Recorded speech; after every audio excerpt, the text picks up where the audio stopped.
ఏవండోయ్! ఈరోజు మార్నింగ్ ఒక జోక్ చూసానండి. మీతో షేర్ చేసుకుంటాను. సో, ముగ్గురు ఫ్రెండ్స్ ఉన్నారంట.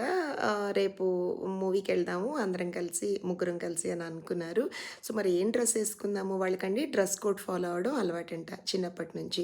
సో, ఫస్ట్ అమ్మాయి అందంట, మా ఆయన జుట్టు నల్లగా నిగనిగలాడిపోతూ ఉంటుంది. కాబట్టి నేను బ్లాక్ డ్రెస్ వేసుకొనొస్తాను అని అందంట. రెండో ఫ్రెండ్ అందంట, అలా అయితే మా ఆయన జుట్టు తెల్లగా పట్టుకుచ్చులాగా ఉంటుంది. నేను వైట్ కలర్ డ్రెస్ వేసుకొస్తాను అని చెప్పిందంటండి. మూడో ఫ్రెండ్ వెంటనే తూచ్ నేను ఈ గేమ్ ఆడను అందంటండి. అదేంటే మనకు చిన్నప్పటి నుంచి అలవాటు కదా, ముగ్గురం ఎప్పుడు ఇలా డ్రెస్ కోడ్ పెట్టుకుని వెళ్తాం కదా, ఏమైంది అంటే, మీ ఆయన జుట్టు నల్లగా ఉంది, మీ ఆయన జుట్టు ఏమో తెల్లగా ఉంది, మా ఆయనకి జుట్టే లేదు నేనే వేసుకొని ఏమి లేకుండా రానా అని అడిగిందంట. నాకైతే నవ్వొచ్చిందండి. మీతో షేర్ చేసుకుందామని చెప్తున్నాను. మరి ఇలాంటి సరదా సరదా షార్ట్స్ కోసం ఛానల్ని సబ్స్క్రైబ్ చేసుకోండి. బాయ్.